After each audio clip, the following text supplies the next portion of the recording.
অধ্যায় ৯৭ যুদ্ধের শিক্ষক বিকেল ২টা নর্থ বরোর শেষ প্রান্তে ভাঙাচোরা একটা দোতলা বাড়ির সামনে দাঁড়িয়েছিল ক্লাইন মোরেত্তি। প্রবেশনারি ইন্সপেক্টরের পোশাক গায়ে সে তাকিয়ে রইল বাড়িটার দিকে। বাগানে ঘাস আর আগাছা এলোমেলোভাবে বেড়ে উঠেছে। দেয়ালের গায়ে লতাপাতা উঠে গেছে উপর পর্যন্ত। জানালার কাচ কয়েক জায়গায় ফাটা। ক্লাইন অবাক হয়ে মাথা ঘোরাল। আমার যুদ্ধের শিক্ষক এখানে থাকেন? নাইটহক্স বাছাই করা একজন যুদ্ধবিশারদ। তার বাড়িটা এমন হওয়ার কথা না। পাশে দাঁড়িয়ে থাকা লিওনার্ড মিচেল মুচকি হাসল। সাদা শার্ট, কালো ট্রাউজার আর বোতামহীন চামড়ার বুট পরা এই কবিশ্বভাবের নাইটহক বলল, বাড়ির অবস্থা দেখে মিস্টার গাওয়াইনকে ছোট করো না।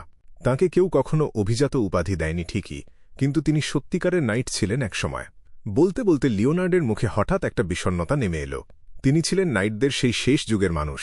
সেই যুগ যখন বর্মপরা যোদ্ধারা গোলাগুলি আর কামানের আগুন উপেক্ষা করে শত্রুর সারির ভেতর ঢুকে পড়ত, যুদ্ধের মোড় ঘুরিয়ে দিত। কিন্তু তারপর এলো হাই প্রেশার স্টিম গান আর ৬ নলের মেশিন গান। সেদিন থেকেই নাইটদের ধীরে ধীরে সরে যেতে হল। মিস্টার গাওয়াইনও সেই ঢেউয়ে ভেসে গেলেন। ২০ বছরেরও বেশি আগে আওয়া নাইটস অর্ডার মুখোমুখি হয়েছিল ইন্টিস রিপাবলিকের সবচেয়ে আধুনিক অস্ত্রশস্ত্রের। যতবার মনে পড়ে মনে হয় ইতিহাসের ধুলো ঘাঁটছি। এই অপরিবর্তনীয় নিয়তি নির্ধারিত পরিণতির কথা ভাবলে আমার ভেতরের কবিটা নড়েচড়ে ওঠে। কিন্তু আফসোস, কবিতা লেখার ভাষা খুঁজে পাই না। এত কথা বলার দরকার কি তাহলে? ক্লাইন মুখে কিছু বলল না, একটু গম্ভীর ভাব নিয়ে বলল, আমার বিশ্ববিদ্যালয়ের এক বন্ধু বলতো, কবিতা লেখার জন্য একটু হলেও প্রতিভা লাগে। তুমি বরং লোয়েন কিংডমের ক্লাসিক্যাল পোয়েমস অ্যান্থোলজি দিয়ে শুরু করো। লিওনার্ডের মেজাজ মুহূর্তের মধ্যে বদলে গেল।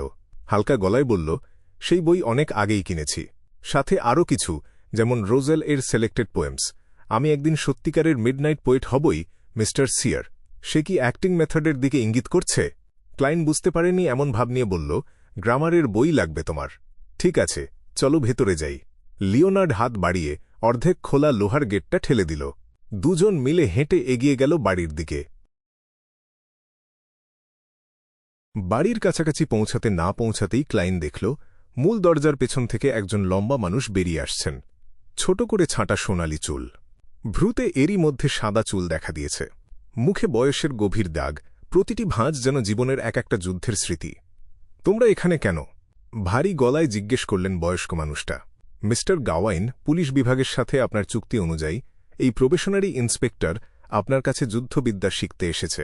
লিওনার্ড হেসে বলল, যুদ্ধবিদ্যা? গাওয়াইন ঘোলাটে চোখে ক্লাইনের দিকে তাকালেন। তাঁর কণ্ঠে যেন কোনো আবেগ নেই। এই যুগে যুদ্ধবিদ্যা শেখার দরকার নেই। বন্দুক টানো, গুলি চালাও, সবচেয়ে আধুনিক অস্ত্র ব্যবহার শেখো। এটা কি সেই ৬ নলের মেশিন গান আর হাই প্রেশার স্টিম গানের ধাক্কায় তৈরি হওয়া মনের ক্ষত? ক্লাইন কোনো মন্তব্য না করে হেসে লিওনার্ডের দিকে তাকাল। যুদ্ধবিদ্যা এখনও একজন পুলিশের জন্য জরুরি, লিওনার্ড বলল। স্পষ্ট বোঝা গেল সে আগে থেকেই প্রস্তুত ছিল। যাদের আমরা ধরি তাদের সবাইকে গুলি করে মারতে হয় না। অনেকের কাছে অস্ত্রও থাকে না। সেক্ষেত্রে হাতাহাতি লড়াইয়ের কৌশল ছাড়া চলে না। গাওয়াইন মুখ অন্ধকার করে প্রায় ১০ সেকেন্ড চুপ থাকলেন। তারপর বললেন, একটা ঘুষি মারো। ক্লাইনকে বলছেন? ক্লাইনের হাতে লাঠি ছিল না। সে আগের জীবনে দেখা বক্সিং ম্যাচের কথা মনে করল। হাত তুলে সামনের দিকে একটা ঘুষি ছুড়ল। গাওয়াইনের ঠোঁটের কোণ সামান্য নড়ল, প্রায় বোঝাই যায় না। একটু ভেবে বললেন, এবার লাথি। ক্লাইন একটু পাশ কাটিয়ে কোমর মোচড় দিয়ে উরুর পেশি শক্ত করে ডান পা দিয়ে সামনে লাথি মারল। গাওয়াইন কেসে উঠলেন, মুখ ঢাকলেন হাত দিয়ে। তারপর লিওনার্ডের দিকে তাকিয়ে বললেন, চুক্তি মানব, কিন্তু এর ভিত্তি যা দেখলাম তাতে প্রথম মাসে সপ্তাহে ৪ দিন আসতে হবে, প্রতিদিন ৩ ঘণ্টা করে। আপনি বিশেষজ্ঞ, আপনার সিদ্ধান্তই চূড়ান্ত। লিওনার্ড একটুও না ভেবে মাথা নাড়ল। তারপর ক্লাইনকে হাসি মুখে বলল, রাতের খাবারে দেখা হবে। লিওনার্ড লোহার গেট পেরিয়ে চলে যেতেই ক্লাইন কৌতূহল নিয়ে জিজ্ঞেস করল, ইন্সট্রাক্টর, শুরু কোথা থেকে করব? ঘুষি নাকি পায়ের কাজ? একজন পোড় খাওয়া কিবোর্ড যোদ্ধা হিসেবে সে জানত লড়াইয়ে পায়ের কাজটা কতটা গুরুত্বপূর্ণ। গাওয়াইন কোমরে হাত দিয়ে ক্লান্তভাবে মাথা নাড়লেন। এখন তোমার দরকার শক্তি বাড়ানো। ওগুলো দেখছ? ওই দুটো লোহার ডাম্বেল। আজকের জন্য ওরাই তোমার সঙ্গী। এছাড়া স্কোয়াট করতে হবে, দৌড়াতে হবে, দড়ি লাফ দিতে হবে। একটা একটা করে সেট করব। ক্লাইন এখনও হতবাক হয়ে দাঁড়িয়ে আছে। এর মধ্যেই গাওয়াইন হঠাৎ গলা উঁচিয়ে কড়া গলায় বললেন, বুঝেছ? বুঝেছি। ক্লাইন সাথে সাথে জবাব দিল। মনে হল মিলিটারি ট্রেনিংয়ে ফিরে গেছে সে। সামনে দাঁড়িয়ে একজন নিষ্ঠুর ইন্সট্রাক্টর। কাপড় বদলাও, সোফায় একটা নাইটস ট্রেনিং পোশাক আছে। গাওয়াইন একটা দীর্ঘশ্বাস ফেললেন, তারপর ঘুরে গিয়ে কালো লোহার ডাম্বেলের দিকে হাঁটলেন।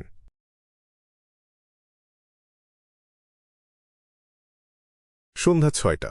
ওল্ড উইল রেস্টুরেন্টের একটা কোণার টেবিলে চাইনিজ গেট পাহারায় থাকা ফ্রাই ছাড়া ব্ল্যাকথর্ন সিকিউরিটি কোম্পানির সবাই উপস্থিত, 6 জন নাইটহক আর 5 জন বেসামরিক কর্মী। লম্বা টেবিলের ওপর সাদা টেবিল ক্লথ। ওয়েটাররা এসে এসে থালা সাজাচ্ছে, পরিমাপ করে প্রতিজনের সামনে পরিবেশন করছে। ক্লাইন দেখল কালো মরিচের সস মাখানো স্টেক, বেকন, সসেজ আর ম্যাশড পটেটো, ডিমের পুডিং, অ্যাসপারাগাস, বিশেষ পনির, এমনকি গোলাপি রঙের শ্যাম্পেনও। কিন্তু তার মুখে রুচি নেই। বিকেলের ট্রেনিং তাকে প্রায় বমি করিয়ে ছেড়েছে। ফ্যাকাশে মুখ, ঘোলাটে চোখের নতুন নাইটহককে দেখে ডান স্মিথ সামনে লাল ওয়াইনের গ্লাস তুলে হাসলেন। আমাদের নতুন সদস্যকে স্বাগত জানাই ক্লাইন মোরেত্তি। চিয়ার্স। ঠান্ডা স্বভাবের কালো চুলের রয়্যাল রিডিন, ঘুমহীন কেনলি হোয়াইট, অগোছালো লিওনার্ড মিচেল আর সাদা চুল কালো চোখের মিডনাইট পোয়েট শিকা ট্রন সবাই গ্লাস তুলল। নতুন সদস্যের দিকে তাকাল। ক্লাইন ট্রেনিংয়ের অস্বস্তি গিলে ফেলে উঠে দাঁড়াল। হলদেটে শ্যাম্পেনের গ্লাস তুলে বলল, ধন্যবাদ। একে একে সব নাইটহকের সাথে গ্লাস ঠেকাল, মাথা একটু পেছনে হেলিয়ে অল্প শ্যাম্পেনটুকু শেষ করল। এই উপলক্ষে আমাদের মিস অথর কিছু বলবেন না? ডান হেসে শিকা ট্রনের দিকে তাকালেন। শিকা ট্রন 30 পেরোনো একজন মহিলা। চেহারা সাধারণ, কিন্তু একটা অসাধারণ শান্ত গাম্ভীর্য আছে তাঁর। মাথায় কয়েকটা পাকা চুল সেই গাম্ভীর্যে একটা অদ্ভুত মাধুর্য যোগ করেছে। ওল্ড নীলের কাছে ক্লাইন শুনেছিল এই মিডনাইট পোয়েট সাইড জব হিসেবে লেখালেখি করেন, পত্রিকা ম্যাগাজিনে পাঠিয়েছেন, কিন্তু দু একটা ছোট পত্রিকা ছাড়া কেউ নেয়নি। শিকা হেসে ডানের দিকে তাকালেন।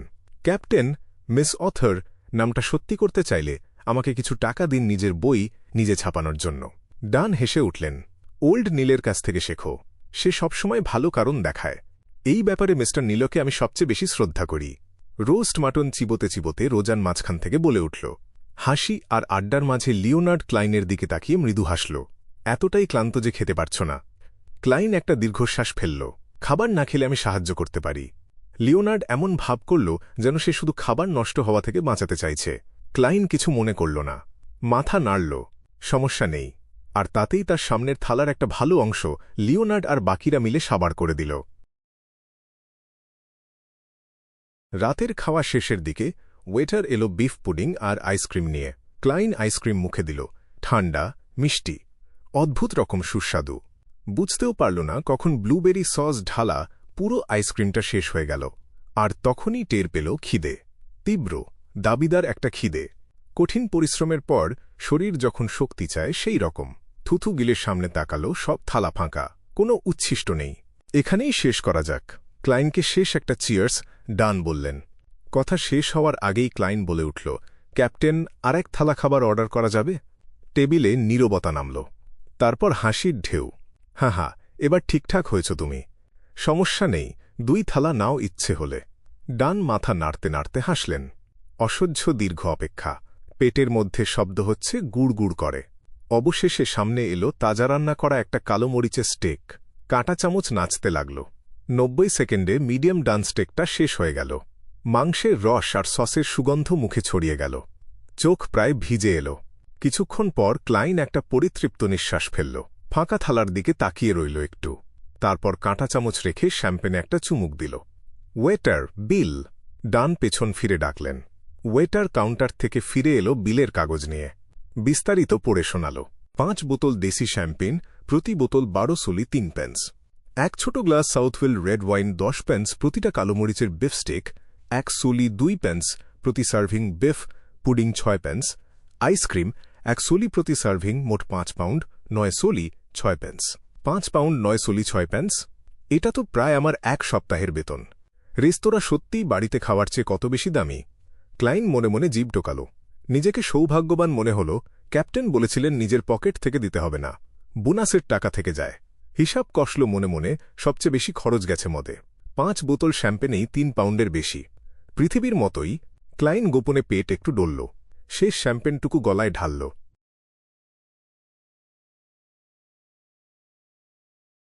পরের দিন সকাল। ক্লাইনের পেট ভারী লাগছে। ঘুমের ঘোরে বিছানা ছেড়ে উঠতে চাইল। উঠতে গিয়েই যন্ত্রণায় চোখ কপালে উঠল। পুরো শরীরের মাংসপেশি টনটন করছে। নিজের শরীরটাকেই মনে হচ্ছে পরের মানুষের। চেনা লাগছে ঠিক সেই দিনের মতো যেদিন ব্যাংলাফ দিয়ে শাস্তি পেয়েছিলাম। আজ ছুটির দিন, কিন্তু তবুও মেন্টরের কাছে যেতে হবে। দেখতে হবে ইউনিভার্সিটির লাইব্রেরি থেকে হর্নেসেসের মূল চূড়ার মনোগ্রাফটা ধার নেওয়া যায় কিনা। ক্লায়েন্ট ঠোঁট বাঁকিয়ে কোনোরকমে বাইরে পা বাড়াল। প্রতিটা পদক্ষেপে মুখ দিয়ে শব্দ বেরিয়ে আসতে চাইছে। ক্লায়েন্ট, তোমার কি হয়েছে? বাথরুম থেকে বেরিয়ে আসা মেলিসা মোরেত্তি সন্দেহের চোখে তার ভাইয়ের অদ্ভুত ভঙ্গি আর ধীর পদক্ষেপ দেখে জিজ্ঞেস করল।